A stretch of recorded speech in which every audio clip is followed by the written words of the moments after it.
जय माता दी। जय मां कामाख्या। कामाख्ये वरदे देवी नीलपर्वतवासिनी त्वं देवी जगत माता योनि मुद्रे नमस्तुते। कामाख्ये काम संपन्ने कामेश्वरी हर प्रिये कामनाम देहि मे नित्यं कामेश्वरी नमस्तुते। कामदे काम रूपस्ते सुभगे सुरसेविते करोमि दर्शन देव्यं सर कामार सिद्धयेत्। ओम महेशानी महामाये चामुंडे मुंडमालिनी आयु आरोग्य ऐश्वर्य देहि में देवी परमेश्वरी। ओम जयंती मंगला काली भद्रकाली कपालिनी दुर्गा क्षमा शिवा धात्री स्वाहा सदा नमस्तुते। ओम सर्वमंगल मांगल्ये शिवे सर्वासादिके शरण्ये त्र्यंबके गौरी नारायणी नमस्तुते। दुर्गति नाशिनी दुर्गा जय जय काल विनाशिनी काली जय जय उमा रमा ब्रह्माणी जय जय सीता राधा रुक्मणी जय जय। महालक्ष्मी नमस्तुभ्यं सुरेश्वरी हरिप्रिय नमस्तुभ्यं दयानिधि। काली काली महाकाली काली के पाप नाशिनी खड़ग हस्ते मुंड हस्ते काली काली नमस्तुते। काली काली महाकाली काली के परमेश्वरी सर्वानंद करी देवी नारायणी नमस्तुते। देव राधा ट्रस्ट की तरफ से सत्यवाणी की प्रस्तुति। आप कोई भी पूजा पाठ जप तप अनुष्ठान यदि ब्राह्मणों से करवाते हैं तो उसमें सफलता नहीं मिलती है। कई बार सफलता नहीं मिलती है। यदि आपने अप्रशिक्षित अधूरे ज्ञान वाले ब्राह्मण को वरण कर लिया और उससे जप तप करवा रहे हैं तो आपको सफलता नहीं मिलेगी, आपका पैसा बर्बाद हो जाएगा। क्योंकि कई बार ऐसा होता है कि अनुष्ठान पूरा कर लेते पर फल की प्राप्ति नहीं होती है, और कई बार जप भी करवा लेते हैं परंतु फल की प्राप्ति नहीं होती है। तो यजमान जब ज्यादा क्रोधित अवस्था वाला होता है, उसका दिमाग खराब अवस्था वाला होता है, तो वो ब्राह्मणों से पैसा मांग लेता है। पैसा उधार लड़के लेकर के आ जाता है वापस। और कई बार ऐसा होता है कि ठीक है आपने पूजा पाठ करवा दी, हुआ नहीं हुआ अलग बात है, फिर भी जो सच्चाई है वो सच्चाई मैं आपके सामने बयां कर रहा हूं। इतना स्पष्ट आपको कोई भी नहीं बताएगा जो चीज आज मैं आपको बताने जा रहा हूं। मैं किसी की बुराई नहीं कर रहा हूं, सिर्फ मैं ये कह रहा हूं कि मनुष्य जो धार्मिक प्रवृत्ति का है, जिसकी इच्छा है और करवाता है, यज्ञ भी करवाता है, अनुष्ठान भी करवाता है, जप भी करवाता है, उसके बावजूद भी उसके यज्ञ अनुष्ठान और जप का फल नहीं मिलता। इसका क्या कारण है?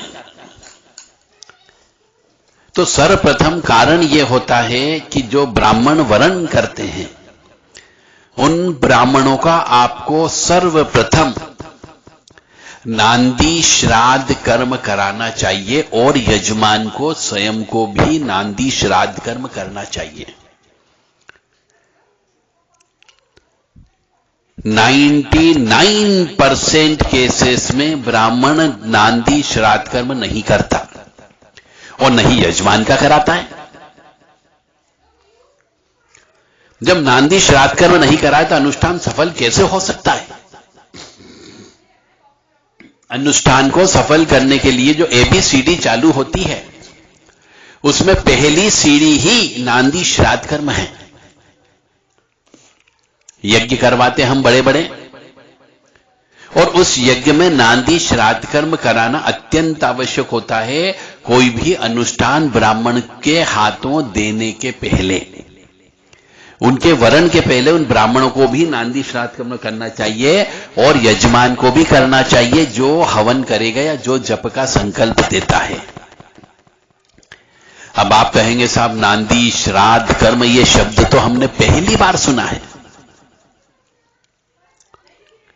तो ये मैं भी कह रहा हूं, पहले मैं कई बार बता चुका हूं, पर फिर भी यदि आपने हमारे पुराने वीडियो नहीं सुने हो तो मैं दोबारा से आपको बता रहा हूं। नांदी श्राद्ध कर्म का मतलब होता है ब्राह्मण के द्वारा या यजमान के द्वारा अनुष्ठान करने के पहले तक चलने से, फिरने से, उठने से, बैठने से, नित्य क्रिया करने से, गाड़ी चलाने से, या जानबूझकर या अनजान बनकर के भी यदि हमसे कोई पाप कर्म हो गया हो, किसी की हत्या हो गई हो, जानवर की हो गई हो, पशु की हो गई हो, पक्षी की हो गई हो, कीट पतंग की हो गई, चींटियों की हो गई हो, काकरोच मार दिए गए हो, चूहे मार दिए गए हो, खटमल मार दिए गए हो, मच्छर मार दिए गए हो, तो हम नित्य प्रतिदिन कई आत्माओं की हत्या करते हैं।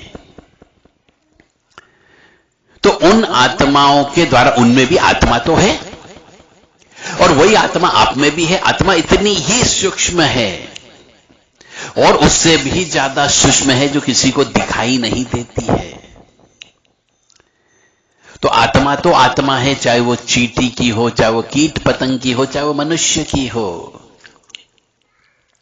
तो इस प्रकार से हम कई पशु पक्षी जानवर कीट पतंग चीटा चींटी कीड़े मकोड़े इन सबको मारते रहते हैं। चलते चलते मर जाते हैं, गाड़ी चलाते हैं उससे मर जाते हैं, 2 पहिया वाहन से मर जाते हैं, 4 पहिया वाहन से मर जाते हैं, झाड़ू लगाने से मर जाते हैं, और तो और घर के अंदर जाले होते तो मकड़ी को भी मार देते हैं। अरे उसमें भी तो आत्मा थी। और कई बार जहरीला जानवर आ जाता है तो अपन अपने बच्चों की सुरक्षा के लिए एक मां उसकी भी हत्या कर देती है, या फिर घर परिवार का सदस्य उसकी मार देता है। क्यों? बच्चों को नहीं काट ले, हमको नहीं काट ले, तो हम अपनी जान बचाने के लिए दूसरे की हत्या कर देते हैं। और कुछ लोग मांस का सेवन करते हैं तो हत्या करते हैं खाने पीने के लिए। तो अल्टीमेटली यह हुआ कि किसी न किसी की हत्या तो होती है। उस हत्या के फलस्वरूप जो पाप कर्म इकट्ठा होता है, उस पाप कर्म के प्रायश्चित स्वरूप ये नांदी श्राद्ध कर्म पंडित लोगों को भी और यजमान को भी करना चाहिए। और यदि आपने अभी तक अनुष्ठान करा लिया और ये नांदी श्राद्ध कर्म नहीं कराया है तो नांदी श्राद्ध कर्म करें, ताकि आपको वो अनुष्ठान का फल प्राप्त हो सके। क्योंकि अधूरे में लटका हुआ है। इन सब आत्माओं का पाप जो उत्पन्न हुआ, वो पाप आपको इन अनुष्ठान का फल प्राप्त नहीं होने देता है। हम कह रहे कि हम पापों का नाश करने के लिए ईश्वर का जप करते हैं, पापों का नाश करने के लिए हम अनुष्ठान करते हैं, और पापों का नाश करने के लिए ही हम ईश्वर की शरण में जाते हैं कि भगवान पिछले जन्म में हमने जो पाप कर्म किए उनका प्रायश्चित हम करने को तैयार हैं। परंतु वर्तमान में भी जो पाप कर्म कर दिए, कईयों की हत्या कर दी आपने, वो भी पाप कर्म उत्पन्न हुआ, उसकी वजह से भी ये यज्ञ अनुष्ठान सफल नहीं होते हैं। इसलिए नांदी श्राद्ध कर्म करने की हमारे यहां एक प्रायश्चित पूजा है। दूसरी बात, जब भी हम कोई अयज्ञ अनुष्ठान करते हैं, हो सकता है यज्ञ अनुष्ठान का संकल्प लेने के बाद में उस ब्राह्मण के परिवार में किसी के यहां बच्चा पैदा हो जाए, या यजमान के यहां पे कोई बच्चा पैदा हो जाए, या यजमान के यहां किसी भी वजह से अचानक या बीमारी दुखी की वजह से कोई बड़े बुजुर्ग की मृत्यु हो जाए, या एक्सीडेंट में किसी जवान व्यक्ति की मौत हो जाए। ये दोनों जगह हो सकता है, ब्राह्मण के घर में भी हो सकता है, यजमान के यहां भी हो सकता है। तो अनुष्ठान खंडित हो जाता है। तो अनुष्ठान खंडित न हो, लगातार चलता रहे, आपके ऊपर सूतक पातक का दोष नहीं लगे, इसलिए भी नांदी श्राद्ध कर्म करना अनिवार्य होता है। तो जब भी आप किसी ब्राह्मण से जप करवाएं, किसी भी ब्राह्मण से यज्ञ अनुष्ठान करवाएं, जब भी किसी ब्राह्मण से कोई भी बड़ा कार्यक्रम कराते, पापों के प्रायश्चित स्वरूप, या किसी की बच्चे की उन्नति के लिए, बिटिया के विवाह के लिए, अपनी उन्नति के लिए, मकान प्राप्त करने के लिए, मकान बेचने के लिए, व्यवसाय में सफलता प्राप्त करने के लिए, सर्विस में प्रमोशन के लिए, बहुत सारे काम होते हैं एक मनुष्य के, जो हर समय वो किसी न किसी समस्या से जकड़ा रहता है। तो इन सब के लिए जो धर्म प्रेमी बंधु होता है वह अनुष्ठान करवाता है। तो यह अनुष्ठान इस वजह से भी फेल हो जाता है तो आपको यह भी ध्यान रखना है कि उस पंडित जी के घर में किसी के यहां बच्चे होने की संभावना तो नहीं है, पहले से पूछ लो। और आपके यहां भी किसी के यहां बच्चे होने की संभावना तो नहीं है, या फिर किसी की मृत्यु होने की संभावना तो नहीं है, कोई मरणासन्न अवस्था में तो नहीं है कि कभी भी जा सकता है, या फिर किसी की अचानक एक्सीडेंट में डेथ हो जाए तो अनुष्ठान खंडित न हो आपका, इसलिए नांदी श्राद्ध कर्म करना अत्यंत आवश्यक होता है। जो भी ब्राह्मण करे आप उनसे पूछो कि नांदी श्राद्ध कर्म करना आता है या नहीं आता है, और यदि नांदी श्राद्ध कर्म करना नहीं आता है तो उस ब्राह्मण से जप तप भी मत करवाओ, क्योंकि आपको वो जप तप लगेगा नहीं, ब्रह्मांड में भटकता रहता है। फिर आप कहोगे मैंने तो इतने पंडित जी लगा करके इतने जप करा लिए, मैंने भी जप किए, मैंने इतना अनुष्ठान कर लिया, परंतु देवी जी की, देवता की, हनुमान जी की, भैरव जी की कृपा प्राप्त नहीं हुई। साधना करने के पहले भी नांदी श्राद्ध कर्म करना चाहिए, साधना करने के पहले भी नांदी श्राद्ध कर्म करना चाहिए, ताकि आपकी साधना सफल हो सके, अन्यथा साधना सफल नहीं होती है। उस साधना में बहुत से रोड़े अटकते हैं, तो यह भी आपको देखना है।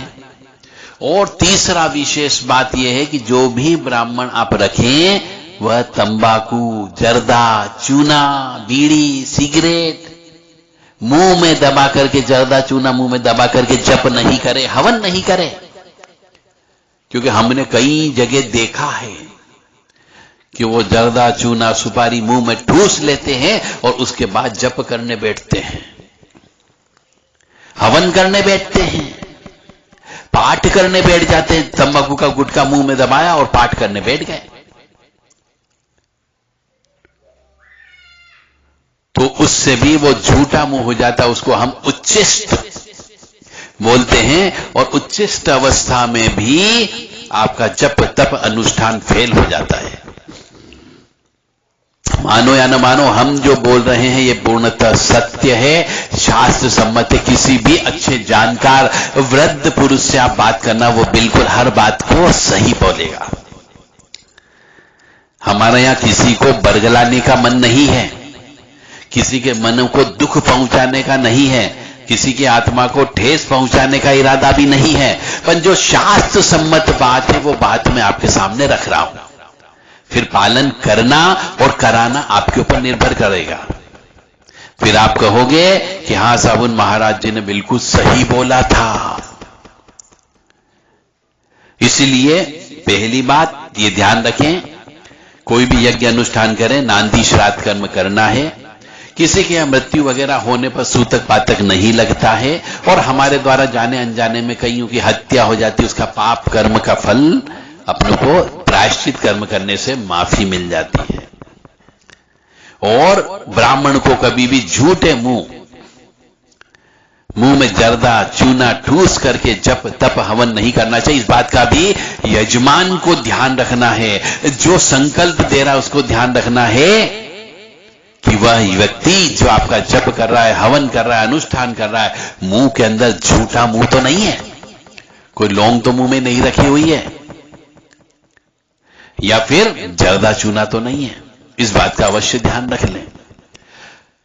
चौथी विशेष बात है कि अनुष्ठान का फल भी इसलिए भी नहीं मिलता है कि आपने जप करने के लिए दे दिया, अनुष्ठान करने के लिए दे दिया, वरण कर दिया, नांदी श्राद्ध कर्म भी कर दिया इवन, तो भी वह ब्राह्मण और यजमान दोनों को किसी भी स्त्री के साथ सहवास संभोग नहीं करना चाहिए। कहने का मेरा अर्थ यहां पर यह है कि जिस ब्राह्मण को वरण किया वो अपनी पत्नी के साथ नहीं सोएगा, या तो मैं कहता हूं कि उसको घर पर ही नहीं जाने देना चाहिए जब तक कि आपके जप पूर्ण करके हवन न कर दे दशांश।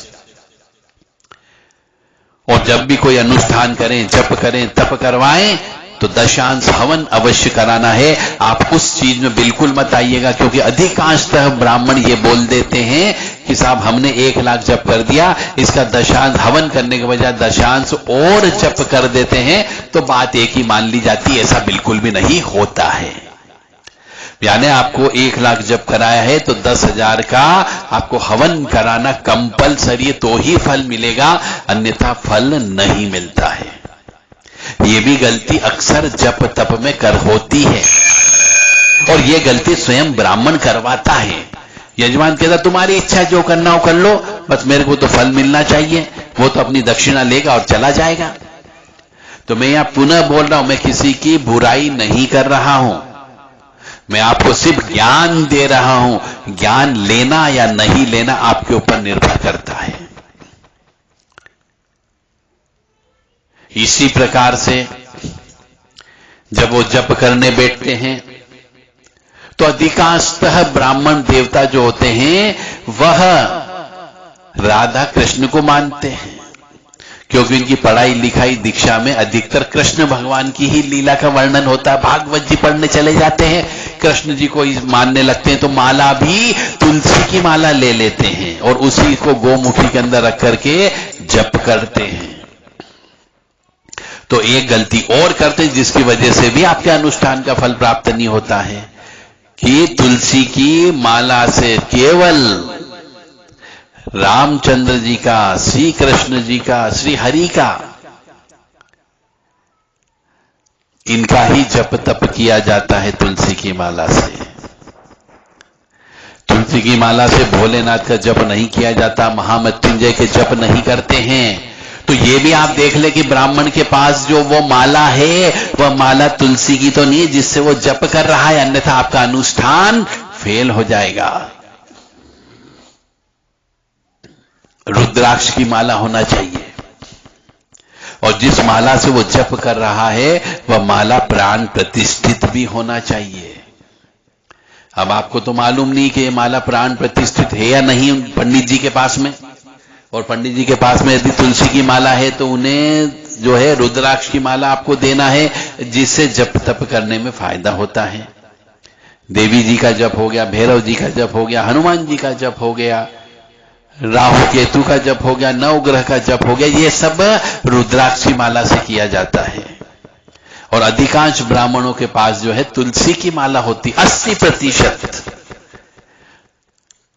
तो आपको तुलसी की माला से जप नहीं करवाना है, यह भी गलती होती है, इसका भी ध्यान रखना है, अन्यथा आपका अनुष्ठान जप तप सब फेल हो जाएगा। एक और विशेष बात आपको बता दूं कि जो भी ब्राह्मण रखें वह ब्राह्मण त्रिसंध्या करने वाला होना चाहिए, यानी सूर्य उदय के पहले उठ करके स्नान करके सूर्य नारायण भगवान के उदित होने के पहले पूरब मुखी होकर के गायत्री मंत्र का जप करे, जिसको हम ब्रह्म मुहूर्त बोलते हैं। इस ब्रह्म मुहूर्त में हर ब्राह्मण को जो ये कर्म कांड करता है, जप तप करता है, अनुष्ठान करता है, उसे गायत्री मंत्र का जप करना कंपलसरी होता है।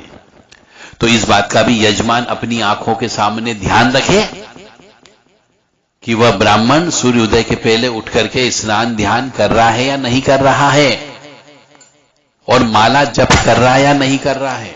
उसे अपना नित्य कर्म करना जरूरी होता, तो ही आपके द्वारा किया गया, आपके द्वारा संकल्प उसको जो दिया गया संकल्प पूर्ण होगा, अन्यथा अधूरा संकल्प माना जाता है।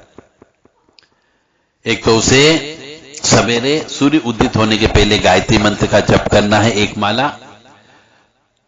संध्या बेला के समय पे जब दिन और रात का मिलन होता है, और सवेरे भी दिन और रात का मिलन होता है, उस समय पे भी उसको गायत्री मंत्र का जप करना चाहिए। जनेऊधारी ब्राह्मण ही होना चाहिए, इस बात का भी ध्यान रखें।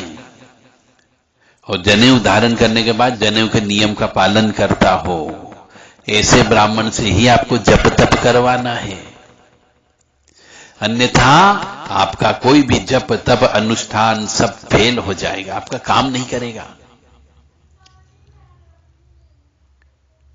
ये भी ध्यान रखें, पहले उस ब्राह्मण के बारे में पता कर लें कि वो मांस मदिरे का सेवन तो नहीं करता है, क्योंकि हमारे पास में ऐसे बहुत से प्रत्यक्ष प्रमाण हैं कि बहुत से ब्राह्मण लोग दिन में तो पूजा पाठ जप तप करते हैं और सप्ताह में एक दिन किसी विशेष दुकान पर जाकर के मीट खाते हैं।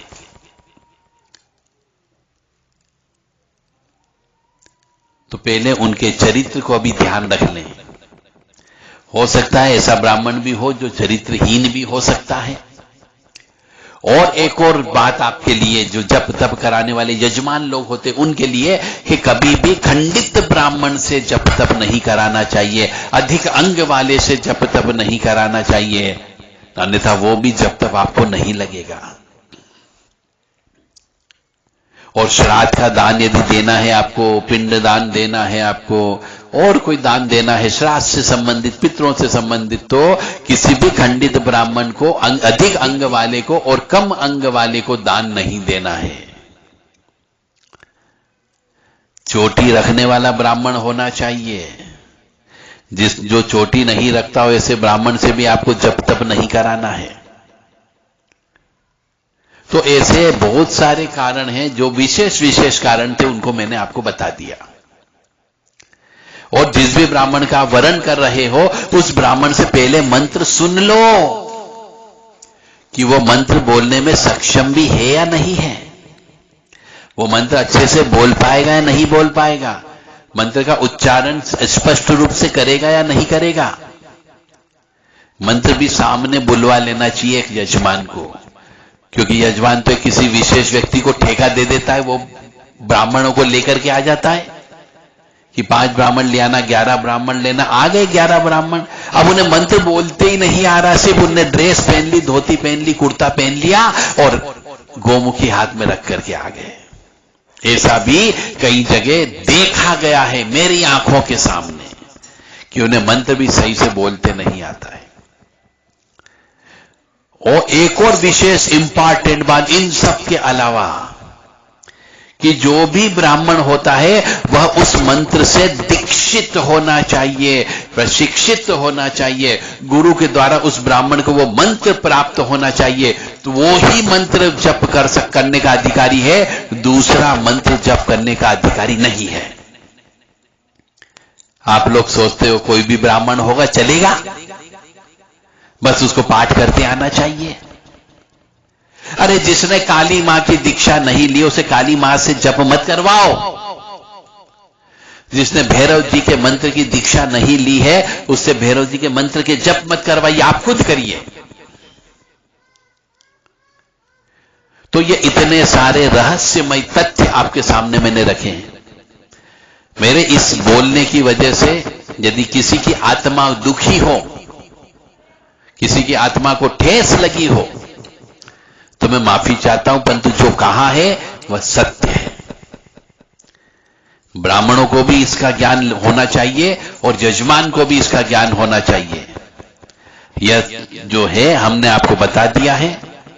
अब आपकी इच्छा है कि इसका पालन आप कर पाएंगे या नहीं कर पाएंगे। मां भगवती जगत जननी आद्य शक्ति भवानी अलहादिनी शक्ति कष्ट निवारिणी दुख निवारिणी महिषासुर मर्दनी चंड मुंडनाशिनी सिंहवाहिनी आपको सुखी रखे, स्वस्थ रखे, प्रसन्न रखे, यश दे, कीर्ति दे, मान सम्मान दे, और आपके ये जो जप तप अनुष्ठान होते हैं वह सफल करे और आपको अच्छा योग्य प्रशिक्षित सुशिक्षित ज्ञानवान ब्राह्मण मिले, ऐसी कामना हम मां भगवती जगत जननी परांबा देवी से करते हैं। और जगत पिता भोलेनाथ श्री महाकाल महाराज से भी प्रार्थना करते हैं कि आपको स्वस्थ रखे, सुखी रखे और प्रसन्न रखे, यश दे, कीर्ति दे, मान सम्मान दे। जय माता दी, जय श्री महाकाल महाराज। ओम बम भैरवाय नमः, हम हनुमते नमः। जय जय सिया राम।